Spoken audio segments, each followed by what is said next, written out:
نحمده ونصلي على رسوله الكريم اما بعد فاعوذ بالله من الشيطان الرجيم بسم الله الرحمن الرحيم رب اشرح لي صدري ويسر لي امري واحلل عقدة من لساني يفقهوا قولي. ہم سب کو کس نے پیدا کیا ہے؟ یقین ہے زمین آسمان کو کس نے پیدا کیا؟ اللہ سبحانہ و تعالی نے. ہم سب کون ہیں؟ مسلمان. مسلمان کس کس چیز پر ایمان رکھتا ہے؟ آمنت باللہ، پڑھیے ذرا. آمنت باللہ وملائکتہ وکتبہ ورسلہ والیوم الآخر والقدر خیرہ وشرہ والبعث بعد الموت.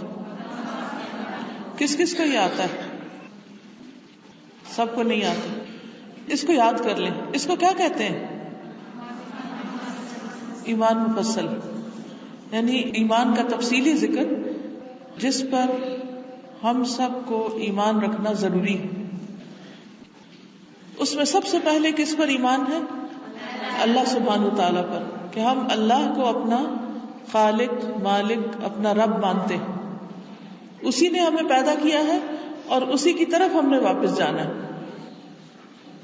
اللہ خالقنا وخالق کل شیء، اللہ ہی ہمارا خالق بھی ہے اور ہر چیز کا خالق.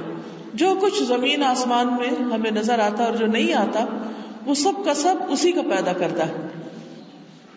پھر یہ ہے کہ ہمیں مرنے کے بعد اسی کی طرف لوٹ کر جانا ہے.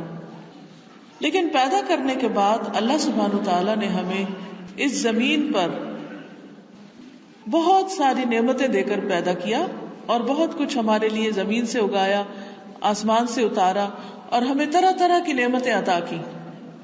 اتنی نعمتیں اللہ تعالیٰ فرماتے ہیں وَمَا بِكُم مِّن نِّعْمَةٍ فَمِنَ اللَّهِ، تمہارے پاس کوئی بھی جو نعمت ہے وہ اللہ کی طرف سے ہے، اللہ سبحانہ تعالیٰ کی طرف سے. اور پھر ان نعمتوں میں ایک بہت بڑی نعمت ہدایت کی نعمت ہے، جس کے لیے اللہ تعالیٰ نے ہر دور میں پیغمبر بھیجے اور ان کے پاس اپنی ہدایت بھیجی، اپنی کتابیں بھیجی اور ان کتابوں کو انہوں نے لوگوں کو پڑھ کے سنایا، اللہ تعالیٰ کی ہدایات ان تک پہنچائیں. اللہ کا لاکھ لاکھ شکر ہے کہ ہم مسلمان ہیں اور ہمارے پاس اللہ سبحانہ تعالیٰ کی یہ ہدایت بہت اچھی شکل میں، محفوظ شکل میں موجود ہے. اسی طرح اللہ سبحانہ تعالیٰ نے ہمارے لیے ایک دن مقرر کیا جس میں سب کا رزلٹ اناؤنس ہوگا. کس چیز کا نتیجہ سامنے آئے گا؟ کہ ہم اس دنیا میں کیا کرتے رہے ہیں. ہم ہر روز جو کچھ بھی کرتے ہیں وہ سب کچھ لکھا جا رہا ہے. فرشتے لکھتے ہیں اس کو دائیں اور بائیں. وَإِنَّ عَلَيْكُمْ لَحَافِظِينَ كِرَامًا كَاتِبِينَ، کہ تم پر نگرانی کرنے والے موجود ہیں جو معزز فرشتے ہیں، لکھتے ہیں. ہر روز ہم اگر ایک لفظ بھی کوئی بولتے ہیں تو وہ بھی وہ نہیں چھوڑتے. کیا آپ کو یاد ہے صبح سے اب تک آپ نے کتنی باتیں کر لی اور کس کس ٹاپک پہ کر لی اور کس کس سے کی؟ بول کر کی یا لکھ کر کی؟ کیونکہ آج کل ہم بہت سی باتیں لکھ کر کرتے ہیں. کہاں جی کہاں لکھتے ہیں؟ ٹائپ کرتے ہیں. کہاں ٹائپ کرتے ہیں؟ موبائل پر، ٹیکسٹ میسجنگ.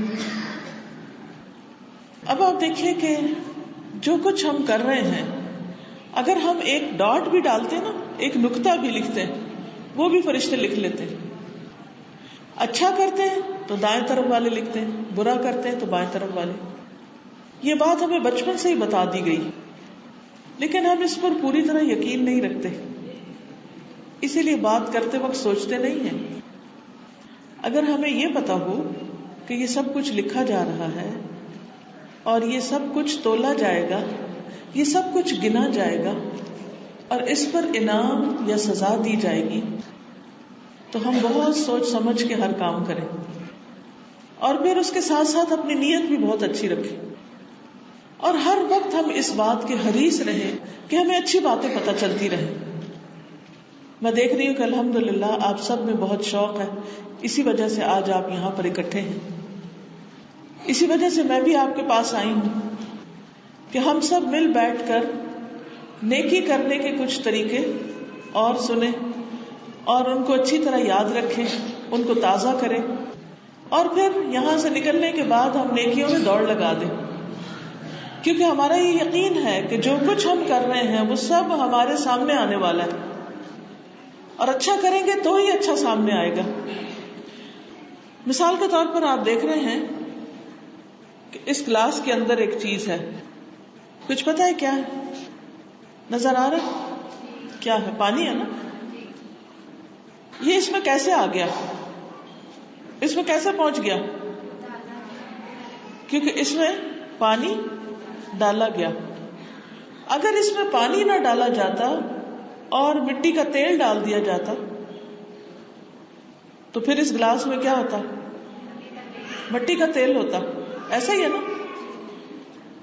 اب اگر ہم اس کو پیئیں تو مزے لے کے پی سکتے ہیں، خاص طور پہ جس کو پیاس لگی. اور اگر اس میں مٹی کا تیل ہو تو کیسے پیا جائے گا؟ نہیں پیا جائے گا نا. کتنا مشکل ہوگا. چاہے کتنی بھی پیاس لگی ہو، کیا خیال ہے؟ بہت شدید پیاس لگی ہو اور مٹی کے تیل کا گلاس بھرا ہوا ہو تو ہم کہیں کہ اس کو ہم پی لیں، تو ہم نہیں پی سکتے. اب اسی طرح ہم اپنے نامہ اعمال میں جو ڈال رہے ہیں نا وہی کل نکلنا ہے. اگر اس میں ہم صاف ستھرا میٹھا ٹھنڈا پانی ڈال رہے ہیں تو کل قیامت کے دن وہی ہمارے سامنے آئے گا. اور اگر ہم اپنے نامہ اعمال میں غلط باتیں ڈال رہے ہیں، جھوٹ ہے، غیبت ہے، چغلی ہے، تانا ہے، دوسروں کا مذاق اڑانا ہے، دوسروں کے ساتھ زیادتی کی بات ہے، جو کچھ ہم کریں گے وہ سارے کا سارا اس میں پڑ جائے گا. تو پھر کیا ہوگا؟ کیا اس وقت ہمارے پاس موقع ہوگا کہ ہم وہاں تیل کی جگہ پانی ڈال لیں، اس کو تبدیل کر لیں؟ کوئی بھی تبدیل نہیں کر سکے گا. ہاں، دنیا میں ایک موقع ہے تبدیل کرنے کا، اور وہ ہے توبہ استغفار. تو اس لیے بہت ضروری ہے کہ ہمارے پاس اچھا علم ہو، نیکی کی باتیں ہمیں پتا ہوں، نیکی کے کام کرنے کے طریقے ہمیں پتا ہوں، اور ہم اپنے نامہ اعمال کو اچھی چیزوں کے ساتھ بھرتے جائیں. کیونکہ ہم ایک سفر پر ہیں، اور کل کو جب یہ سفر ختم ہوگا تو وہاں ہمیں جو کچھ ہم نے ساتھ رکھا ہوگا وہی کھانے پینے کو اور ہمارے استعمال کرنے کو دے دیا جائے گا کہ یہ تم نے بک کرایا تھا، یہ جمع کرایا تھا، یہ ہے تمہارا. جیسے آپ سفر کرتے ہیں، مثلا جہاز پر جاتے ہیں تو آپ کیا کرتے ہیں کہ اپنا سامان بک کراتے ہیں، اس پر آپ کو ایک ٹکٹ سا دے دیتے ہیں کہ یہ آپ کا ٹیگ ہے، جب آپ اپنی جگہ پر اترے تو جا کے اپنا سامان لے لیں. ہر کوئی اپنے اپنے ٹیگ کے مطابق، اپنے اپنے نمبر کے مطابق اپنا اپنا باکس دیکھ کے اس میں سے اس کو لے لیتا ہے. ہزاروں لوگوں کا سامان پڑا ہوتا ہے، لیکن آپ کون سا بیگ اٹھاتے ہیں؟ جو آپ کا اپنا ہے. کیا ایسا ہوتا ہے کہ اگر کسی اور کا بیگ بہت خوبصورت ہو اور آپ کے مجھے تو یہ پسند آ گیا، کیا خیال ہے یہ لے لیتی ہوں میں، اور وہ میرا لے لے گا؟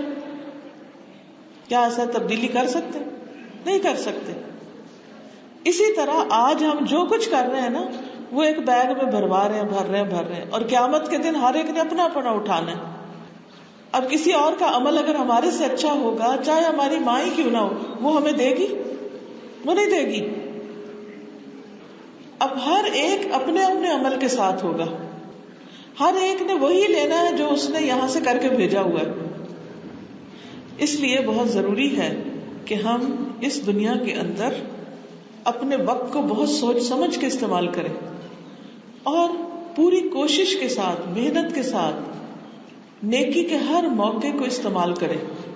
تو آج میں آپ کو نبی صلی اللہ علیہ وسلم کی ایک حدیث بتاتی ہوں جس سے انشاءاللہ آپ کے اندر نیک کام کرنے کا شوق پیدا ہوگا. کیونکہ جب شوق آ جاتا ہے نا کسی چیز کے کرنے کا تو پھر انسان اسے آسانی سے کر لیتا ہے. مشکل بھی ہو تو کر لیتا ہے کیونکہ اس کا شوق ہے. آپ کو کس کام کا شوق ہے؟ کوئی کام بتائیں. کس کس کو پکانے کا شوق ہے؟ حیرت کی بات ہے، خواتین کی مجلس ہے، اتنی بے شمار بیٹھی ہوئی ہیں اور صرف چند ہاتھ کھڑے ہیں، باقیوں کو کوئی شوق نہیں پکانے کا. چلو ٹھیک ہے، اوکے. کیا پکانا آسان کام ہے؟ لیکن کیوں پکا لیتے ہیں آپ؟ اور پکانے میں بھی جس چیز کے پکانے کا شوق ہوتا ہے اس کو جان لگا کے پکاتے ہیں. اچھی سی چیز خریدیں گے، پھر اچھی سی کٹائی کریں گے اس کی، پھر اچھی طرح پورا دھیان رکھیں گے. یہ نہیں کہ رکھ کے چولہے پہ خود کہیں اور چلے جائیں. کس کس کو کپڑا سینے کا شوق ہے؟ ٹھیک ہے. کوئی آسان ہے کپڑے سینے؟ نہیں. لیکن جن کو شوق ہے ان کے لیے آسان ہے. مشکل بھی ہوتی ہے تو وہ شوق سے اپنا سیتے ہیں. اسی طرح آپ میں سے جس کو جس چیز کا شوق ہے وہ کام خواہ مشکل بھی ہو پھر بھی انسان کرتا، مرتے پڑتے کر لیتا ہے. تو کیا خیال ہے اگر ہمیں نیکیوں کا شوق لگ جائے تو پھر وہ ہمارے لیے مشکل نہ رہے. تو آئیے آج ہم نیکیوں کا شوق لگائیں. حدیث ہے بخاری اور مسلم کی. عن ابن عباس رضی اللہ عنہما عن رسول اللہ صلی اللہ علیہ وسلم فيما يرويه عن ربه تبارك وتعالى قال ان الله كتب الحسنات والسيئات ثم بين ذلك فمن هم بحسنة فلم يعملها كتبها الله عنده حسنة كاملة وإن هم بها فعملها كتبها الله عنده 10 حسنات إلى 700 ضعف إلى أضعاف كثيرة وإن هم بسيئة فلم يعملها كتبها الله عنده حسنة كاملة وإن هم بها فعملها كتبها الله سيئة واحدة. کس کس کو حدیث سمجھ آ گئی؟ ایک دو. کس کی بات سنائیے آپ کو؟ نبی صلی اللہ علیہ وسلم کی. تب آپ دیکھیں کہ ہم سب آپ کی امت ہیں، آپ کی امت، اور ہم سب کہتے ہیں ہم آپ سے محبت کرتے ہیں اور ہمیں آپ کی بات ہی سمجھ نہیں آتی. تو جب آپ کی بات ہی سمجھ نہیں آئے گی تو پھر اس کے اوپر عمل کہاں سے ہوگا؟ ٹھیک ہے ترجمہ ہوگا، کوئی بتائے گا، وہ بھی صحیح ہے، لیکن خوش قسمت ہے وہ جو ترجموں کے بغیر ڈائریکٹ نبی صلی اللہ علیہ وسلم کی بات سمجھ لیں.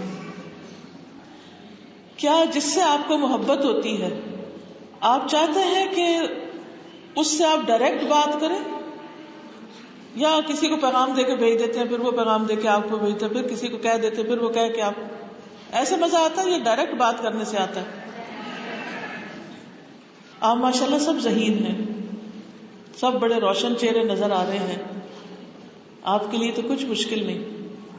صرف ضرورت اس بات کی ہے کہ آپ علم حاصل کرنے میں محنت کریں. اگر کچھ لوگوں کو سمجھ آتی ہے بات تو باقیوں کو بھی آ جائے گی، لیکن ہم نے اس کے لیے کبھی پلان نہیں کیا، اس کے لیے وقت نہیں لگایا، اس کے لیے محنت نہیں کی. ہم کہتے بس کام چل رہا ہے نا. نہیں، جہاں محبت ہوتی ہے وہاں صرف کام چلائے نہیں جاتے، وہاں محنت اور کوشش کی جاتی ہے اور آگے بڑھا جاتا ہے. وہاں تکلیف اٹھا کے، مشکل اٹھا کے، دن رات لگا کے انسان کام کرتا ہے. اگر ہر روز آپ ایک ایک لفظ بھی سیکھنا شروع کر دیں گے نا، تو اگر اس حدیث کے اندر 100 لفظ ہیں، مثلا 100 تو نہیں کم ہے، تو آپ 100 دنوں میں سیکھ جائیں گے. ایک لفظ ایک دن میں سیکھنے میں کتنا ٹائم لگے گا؟ ایک جملہ سیکھنے میں ایک دن میں کتنا ٹائم لگے گا؟ بتائیے ذرا مجھے، کتنی دیر لگتی ہے؟ کیا وہ وقت آپ کے پاس نہیں ہے نا؟ اللہ سبحانہ وتعالیٰ نے نبی صلی اللہ علیہ وسلم کو کیا دعا کرنے کے لیے کہا تھا؟ وَقُلْ رَبِّ زِدْنِي عِلْمًا. آپ کہیے کہ اے میرے رب میرا علم زیادہ کر دے، میرا علم زیادہ کر دے. کیا نبی صلی اللہ علیہ وسلم کو اللہ تعالیٰ نے یہ سکھایا تھا کہ آپ دعا مانگے اللہ میرا مال زیادہ کر دے، میری اولاد زیادہ کر دے، میری حکومت زیادہ کر دے، میری عمر زیادہ کر دے؟ کس چیز کا حکم دیا گیا؟ کیا اور زیادہ مانگو، علم زیادہ مانگو. اور ہم علم کو سب سے آخر میں رکھتے ہیں. اچھا ٹھیک ہے پھر بعد میں پڑھ لیں گے. اسی لیے نا ہمارے گھر کتابیں ہوتی ہوں بھی تو ہم نہیں کھولتے کیونکہ شوق نہیں. تو جب ہمیں پتہ نہیں ہوگا کہ ہمیں کہا کیا گیا ہے تو ہم کریں گے کیسے؟ مثلاً میں آپ سے یہ کہتی ہوں کہ جو میں کہہ رہی ہوں وہ کرو، کرے نا جو میں نے کہا، جو میں چاہتی ہوں وہ کرے. جی نہیں وہ کرے نا. جی جب تک بتائیں گی نہیں پتہ کیسے چلے گا کیا کریں؟ جب تک آپ پوچھیں گے نہیں تو میں بتاؤں گی کیسے ہم کیا کریں. تو جب کچھ کرنا ہوتا ہے تو اس کے لیے پہلے پتا کرنا ہوتا ہے کہ کرنا کیا ہے. اگر ہم دن رات بھی کہیں اللہ ہمیں نیکی کرنے کی توفیق دے تو پتہ ہی نہیں نیکی ہے کیا تو کیسے کریں گے؟ نہیں کر سکتے نا. تو اس لیے یہ جاننا بہت ضروری ہے کہ کریں کیا. تو آئیے اس حدیث کو سنتے ہیں، سمجھتے ہیں اور پھر اس کی روشنی میں دیکھتے ہیں کہ کرنا کیا ہے. ابن عباس رضی اللہ عنہما سے روایت ہے کہ رسول اللہ صلی اللہ علیہ وسلم اپنے رب تبارک و تعالی سے روایت کرتے ہوئے فرماتے ہیں کہ بے شک اللہ نے نیکیاں اور برائیاں لکھی پھر ان کو بیان فرمایا. بس جس نے نیکی کا ارادہ کیا لیکن اس پر عمل نہ کر سکا تو اللہ نے اس کے لیے اپنے پاس ایک مکمل نیکی کا بدلہ لکھا، اور اگر اس نے ارادے کے بعد اس پر عمل کر لیا تو اللہ نے اس کے لیے اپنے پاس 10 نیکیوں سے لے کر 700 تک بلکہ اس سے بھی زیادہ لکھا. اور جس نے کسی برائی کا ارادہ کیا پھر اس پر عمل نہیں کیا تو اللہ نے اس کے لیے اپنے پاس ایک مکمل نیکی لکھی، اور اگر اس نے ارادے کے بعد اس پر عمل بھی کر لیا تو اللہ نے اس کے لیے ایک برائی لکھی. تو سب سے پہلے تو یہ کہ یہ حدیث قدسی کہلاتی ہے کیونکہ نبی صلی اللہ علیہ وسلم اللہ سبحانہ وتعالیٰ سے یہ بات روایت کر رہے ہیں. دوسری بات یہ ہے کہ اس میں یہ بتایا گیا ہے کہ بے شک اللہ نے نیکیاں اور برائیاں لکھی. تو اس سے پتہ یہ چلتا ہے کہ نیکی وہ ہے جس کو اللہ سبحانہ وتعالیٰ نے نیکی کہا ہے. اگر ہم سب لوگ کسی کام کو نیکی سمجھ کے کرتے رہیں لیکن اللہ تعالیٰ نے اس کو نیکی نہیں لکھا، وہ نیکیوں کی لسٹ میں نہیں ہے تو وہ نیکی کا کام ہی نہیں ہے. اسی طرح اللہ نے برائیاں بھی لکھ دی. اب اگر ساری دنیا مل کر کسی کام کو اچھا کہے لیکن وہ اللہ کی نظر میں بری ہے تو وہ حقیقت میں کیا ہے؟ بری ہے. کتنے ہی غلط کام ایسے ہیں جن کو شیطان ہمارے لیے خوشنما بنا کے نیکی بنا دیتا ہے. اب مثلاً بدعات ہیں.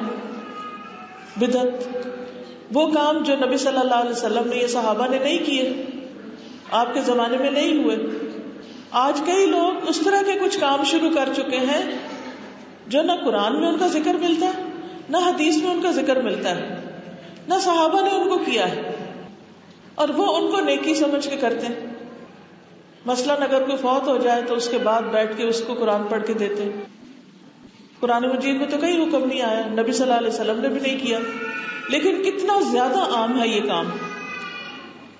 تو جب تک کوئی نیکی اللہ سبحانہ و تعالیٰ کی طرف سے نہ آئے اس وقت تک وہ نیکی نہیں ہوتی.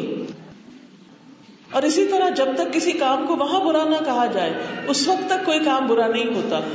کیونکہ بعض اوقات آپ اچھا کام کر رہے ہوتے ہیں اور لوگ آپ کو کریٹیسائز کرتے ہیں، برا بھلا کہتے ہیں، تو اس پر آپ دل چھوڑ بیٹھتے ہیں کہ پتہ نہیں میں ٹھیک کر رہی ہوں کہ نہیں. تو کیا ہمیں لوگوں سے پوچھنا ہے کہ ہم ٹھیک کر رہے ہیں یا نہیں؟ کیا خیال ہے؟ کس سے پوچھنا چاہیے؟ اللہ تعالیٰ سے. کیسے پوچھیں گے؟ کوئی ٹیلی فون لائن ہے آپ کے پاس؟ قرآن مجید سے پتہ کریں گے، نبی صلی اللہ علیہ وسلم کی احادیث سے پتہ کریں گے، ان لوگوں سے پوچھیں گے جو قرآن و سنت کو جانتے ہیں کہ کیا یہ کام نیکی کا ہے یا نہیں. تو اللہ تعالیٰ نے نیکیاں اور برائیاں لکھ دی، پھر ان کو بیان فرمایا. کہاں؟ قرآن و سنت کے ذریعے.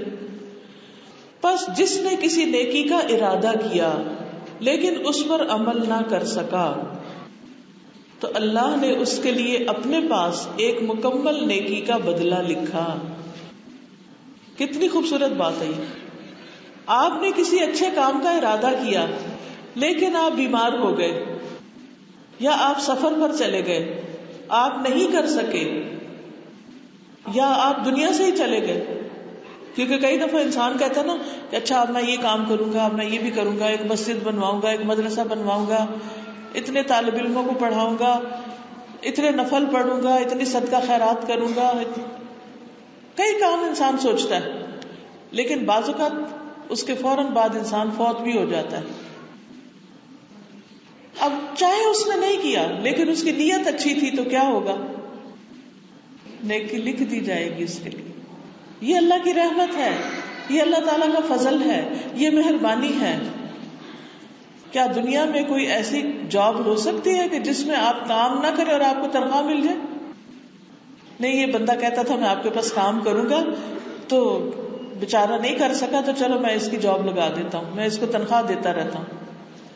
کتنے دفعہ ایسا ہوتا ہے کہ جب کوئی جاب پر فوت ہو جاتا ہے تو 1-2 مہینے یا کچھ کمپنیاں ذرا زیادہ بعد میں بیوی بچوں کو کچھ دیتی ہیں اور اس کے بعد ساری زندگی تھوڑی دیتی ہیں. اب آپ ذرا سوچئے کہ کس نیکی کا آپ نے ارادہ کیا ہوا ہے, دل میں سوچئے. اگر ابھی تک نہیں سوچا تھا آج سوچ لیجئے کہ میں یہ نیکی کرنا چاہتی ہوں, میں یہ نیکی کروں گی. ہاں جی, آپ بتائیے. قرآن مجید پڑھنے کا, تجوید سے یا ناظرہ یا ترجمہ یا کیا پڑھنے کا؟ انشاءاللہ. اور کوئی نیکی اس کے علاوہ, قرآن مجید کے علاوہ کوئی بات کریں؟ جی, ان کا ارادہ کہ لکھ کے پیغام کو آگے پہنچانا ہے. ٹھیک ہے, ان کا شوق ہے اور ان کا ارادہ ہے کہ یہ حدیثیں یاد کریں گی. باقیوں نے کچھ ارادہ نہیں کیا, کوئی کچھ, ٹھیک ہے, جیسے زندگی گزرتی رہے. آپ بتائیں اسپیسیفک. مثلاً آپ اپنے ذہن میں سوچیں کہ میں اپنے پیسوں سے فلاں شخص کو, فلاں غریب بچے کو کپڑے لے کے دوں گی مثلاً. یہ ایک نیکی کا ارادہ ہے. ٹھیک ہے, اس طرح سوچتے ہیں. بڑی بڑی باتیں نہیں کرتے, بڑی باتیں تو ساری زندگی چلتی رہتی. کسی ایک نیکی کی بات ہو رہی یہاں پر. آپ دیکھیے, اس میں آپ دیکھیے کہ فمن ہم بحسنۃ, جس نے ارادہ کیا ایک نیکی کا, ایک. مثلا میں فلاں غریب خاندان کو راشن دوں گی, فلاں کو کھانا کھلاؤں گی, فلاں کی تعلیم کا خرچہ اٹھاؤں گی مثلا. یا آپ کے پاس پیسے نہیں تو آپ جسمانی طور پر کسی کی مدد یا خدمت کرنا چاہتے, اس کا کوئی ارادہ. ٹھیک ہے, تو نیکی کا جب ارادہ کر لیا, مثلا کوئی بیمار ہے آپ کے خاندان میں, کوئی رشتہ دار آپ کا بیمار ہے, تو آپ ارادہ کرتے ہیں کہ آج میں نے اس کا پتہ کرنے جانا ہے, آج میں جاؤں گی یا کل جاؤں گی انشاءاللہ. پھر کیا ہوتا ہے, اس سے پہلے آپ خود ہی بیمار پڑ جاتے ہیں, آپ جا ہی نہیں سکتے. ایسے ہو جاتا ہے نا, کئی دفعہ ارادے ٹوٹ جاتے ہیں. تو اب کیا ہوتا ہے کہ جب وہ ارادہ کر لیا آپ نے اور پکا اور سچا کر لیا اور آپ نہیں کر سکے, اللہ تعالیٰ اس پر بھی نیکی لکھ دیتا ہے. ہمیں پھر کیا کرنا چاہیے؟ نیک کام کرنے کے ارادے کرتے رہنا چاہیے.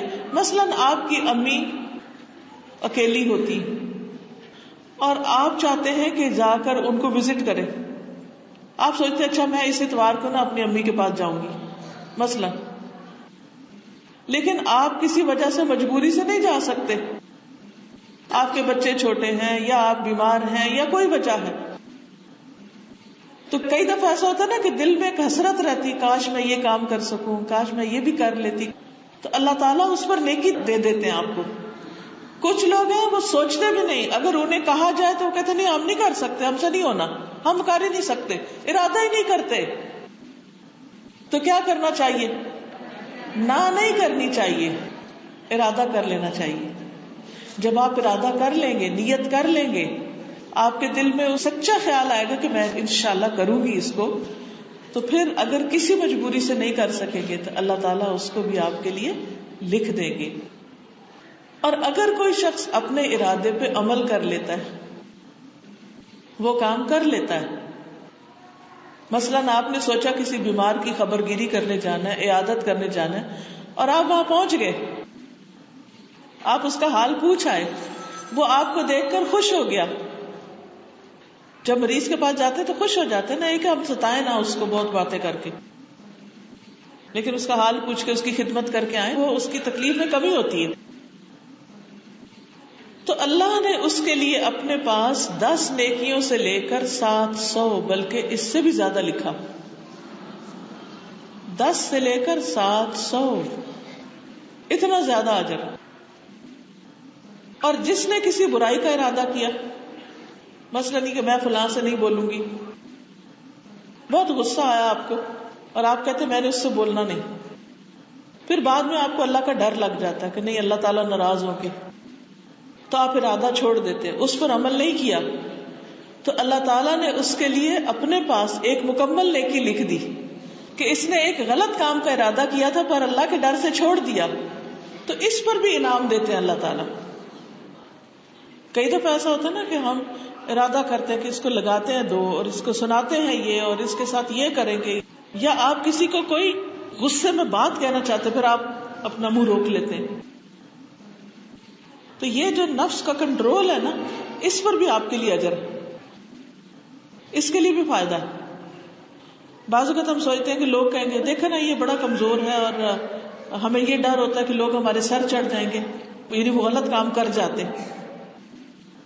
تو ایسے میں بھی انسان صرف اللہ کی خاطر اگر اپنے آپ کو روک لیتا ہے تو اس پر بھی اس کے لیے اجر لکھ لیا جاتا ہے.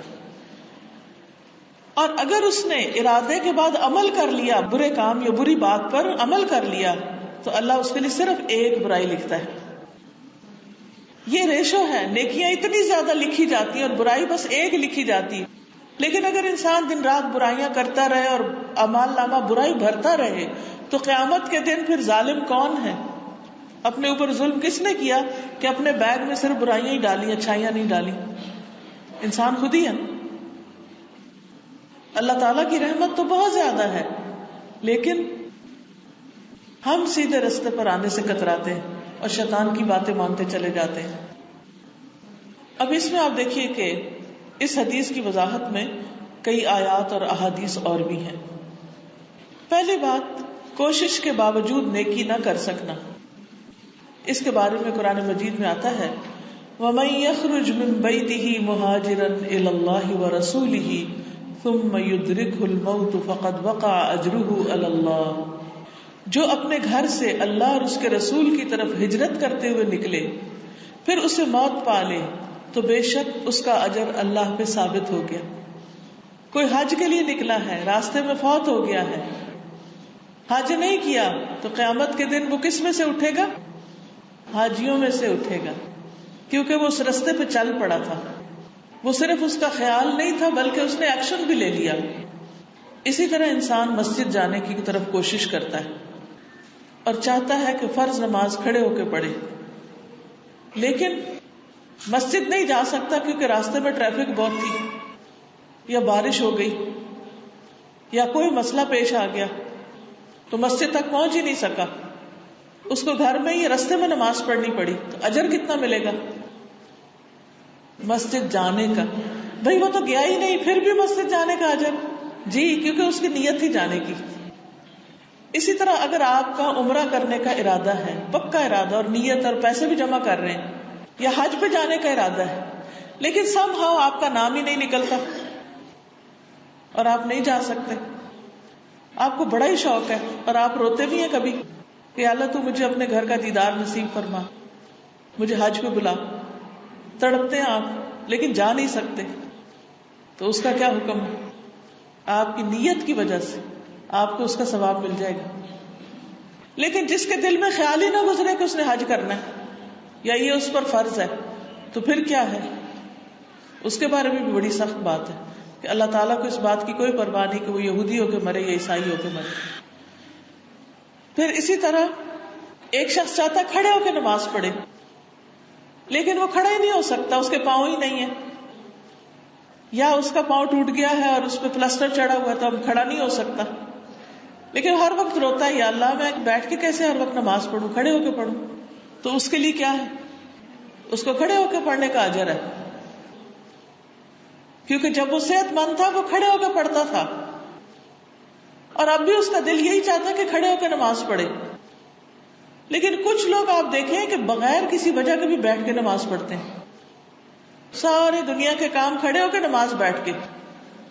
فرض نماز تو بیٹھ کے ہوتی نہیں، چاہے آپ دیوار کا سہارا لیں، چاہے آپ کچھ بھی کریں، میکسیمم کوشش کریں کہ کھڑے ہو کے.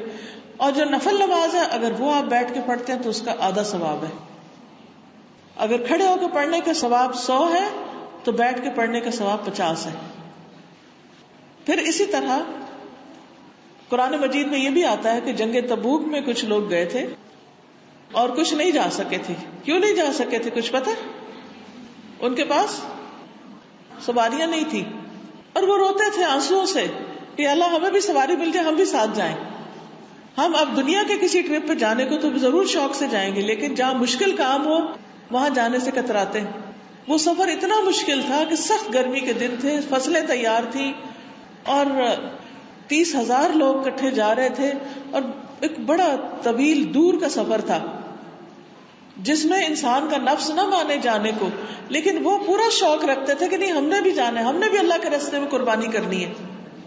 وہ نہیں پہنچ سکے. نبی صلی اللہ علیہ وسلم نے فرمایا کچھ لوگ مدینہ میں ہمارے پیچھے رہ گئے ہیں، ہم کسی بھی گھاٹی یا وادی میں چلیں وہ ثواب میں ہمارے ساتھ ہیں. ان کو صرف عذر نے روک لیا تھا لیکن ثواب میں وہ شامل ہیں. اسی طرح ہو سکتا ہے کہ آج کئی لوگ یہاں آنا چاہتے ہوں، ان کو گھر سے اجازت نہیں ملی، یا ان کے پاس کرایہ نہیں تھا، یا ان کو کوئی گاڑی نہیں ملی، یا راستہ ہی نہیں ملا، تو بھی ان کا اجر لکھ لیا گیا. تو جب انسان نیکی کا ارادہ کر لے اور مجبوری سے نہ کر پائے تو پریشان نہ ہو، مایوس نہ ہو، اللہ تعالیٰ اسے قبول کرے گا انشاءاللہ. اسی طرح جو کام آپ خود نہیں کر سکتے آپ کسی اور کو کرنے کا موقع دے دیتے ہیں، اس کو سپورٹ کر دیتے ہیں، اسے راستہ دکھا دیتے ہیں، اس کا اجر بھی آپ کو مل جائے گا. مثلا حدیث میں آتا ہے جس شخص نے اللہ کے راستے میں غزوہ کرنے والے کو سامان دیا گویا وہ خود غزوے میں شریک ہو گیا، اور جس نے خیر خواہی کے طریقے پر غازی کے پیچھے اس کے گھر بار کی نگرانی کی وہ ایسے ہی جیسے خود غزوے میں شریک ہوا. مثلا ہماری عمر بڑی ہو چکی ہے، اب ہم جو پڑھتے ہیں ہمیں یاد نہیں رہتا، ہماری صحت بھی اتنی نہیں. اب آپ کو بہت دیر سے پتا چلا کہ یہ سب قرآن مجید کس طرح پڑھا جاتا ہے، آپ خود نہیں کر سکتے تو آپ ثواب لینے کے لیے کیا کر سکتے؟ کسی اور بچے کو پڑھا دیں، اس کی فیس دے دیں، اس کے لیے سواری کا بندوبست کر دیں، اس کام میں آپ اپنا حصہ ڈال دیں. تو آپ خود نہیں کر رہے لیکن اجر آپ کو بھی ساتھ مل رہا ہے. یہ بھی اللہ تعالیٰ کا فضل ہے. جو راہ دکھاتا ہے اس کو بھی اجر ملتا ہے، جو اس راستے میں اپنا مال خرچ کرتا ہے اس کو بھی اجر ملتا ہے. اصل چیز کیا ہے پھر؟ نیکیوں کا شوق ہونا، نیکیوں کا علم ہونا اور سچے دل سے نیکی کے کام میں حصہ لیتے چلے جانا. پھر اسی طرح بیماری کی وجہ سے کوئی کام نہ کر سکنا. تو حدیث میں آتا ہے کہ جب کوئی بندہ بیمار ہو جاتا ہے یا سفر میں جاتا ہے تو اس کے وہ تمام عمل لکھ دیے جاتے ہیں جو وہ قیام اور تندرستی کی حالت میں کرتا رہتا تھا، تو سب کچھ لکھا جاتا ہے. پھر اسی طرح یہ ہے آپ صلی اللہ علیہ وسلم نے فرمایا اللہ تعالیٰ ایک تیر کی وجہ سے 3 لوگوں کو جنت میں داخل کرے گا.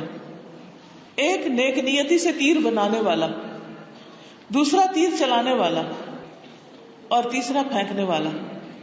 یعنی ایک کام اگر ایک ٹیم بھی مل کے کرتی ہے نا تو اس میں سے ہر ایک کا حصہ ہو جاتا ہے، ہر ایک کو اجر مل جاتا ہے.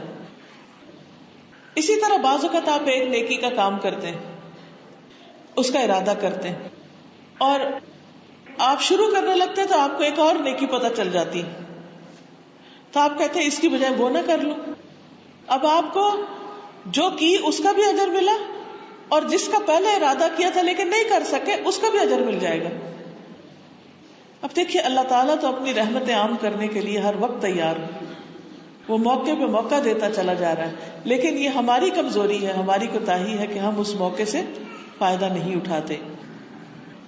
پھر اس میں ایک آتا ہے کہ ایک شخص رسول اللہ صلی اللہ علیہ وسلم کے پاس آیا اور کہا کہ اللہ کی رضا اور آخرت کے لیے میں آپ کے ساتھ مل کے جہاد کرنا چاہتا ہوں، اس نیت سے آپ کے پاس آیا ہوں، لیکن جب میں آیا تو میرے ماں باپ رو رہے تھے کیونکہ وہ اکیلے تھے. تو آپ نے فرمایا واپس جا کر انہیں ہنساؤ، خوش کرو جس طرح تم انہیں رلا کر آئے ہو. یعنی اس کام کا تمہیں نیت کا اجر مل جائے گا، اور جو اس سے زیادہ اہم کام ہے تمہارے پاس، کیونکہ بعض اوقات ماں باپ بوڑھے ہوتے ہیں، وہ دھوپ میں پڑے تو انہیں کوئی چھاؤں میں بٹھانے والا نہیں، انہیں کھانا دینے والا نہیں، کوئی دوائی دینے والا نہیں، تو کتنی مشکل ہو جاتی ہے ان کو، اور اولاد اور کاموں میں لگی رہتی ہے. تو اس پر کیا حکم ہے، کیا کرنا چاہیے؟ نیکی کا، دین کے کام کا بھی شوق رکھنا چاہیے، لیکن اس کے ساتھ ساتھ ماں باپ کی خدمت پہلے نمبر پر آتی ہے. تو اللہ تعالیٰ اس خدمت کا بھی آپ کو اجر دے گا، اور پھر وہ نیکی کا کام کرنے کا بھی اجر دے گا. لیکن ہاں، اگر ماں باپ کے پاس کوئی اور ہے یا وہ اپنے آپ کو لک آفٹر کر سکتے ہیں، تو پھر آپ اگر دین کے کام میں لگے ہوئے ہیں تو اللہ تعالیٰ آپ کو اس کام کا اجر دے گا، اور ماں باپ کے ساتھ جو اور کوئی نیکی آپ کر رہے ہیں اس کا بھی اجر دے گا. بعض اوقات ہم ماں باپ کو جسمانی خدمت نہیں دے سکتے، لیکن ہم ان کی مال کے ساتھ خدمت کر دیتے ہیں، یا ہم کوئی نیک کام میں لگے ہوتے ہیں اور ان کے لیے صدقہ جاریہ بنتے ہیں جو آگے ان کے کام آئے گا، تو وہ ان کو ثواب ملے گا. تو نیت انسان کو ہر نیکی کی کرنی چاہیے، پھر اللہ تعالیٰ جس کا بھی موقع عطا کر دے. اسی طرح جو شخص تہجد کی نیت کر لے، لیکن اتنی نیند آ جائے کہ اس کو ہوش ہی نہ رہے، جب اٹھے تو فجر ہو چکی ہو، تو اس شخص کو کس چیز کا ثواب مل جائے گا؟ تہجد پڑھنے کا، اور اس کی نیند اس کے لیے اس کے رب کی جانب سے صدقہ ہوگی.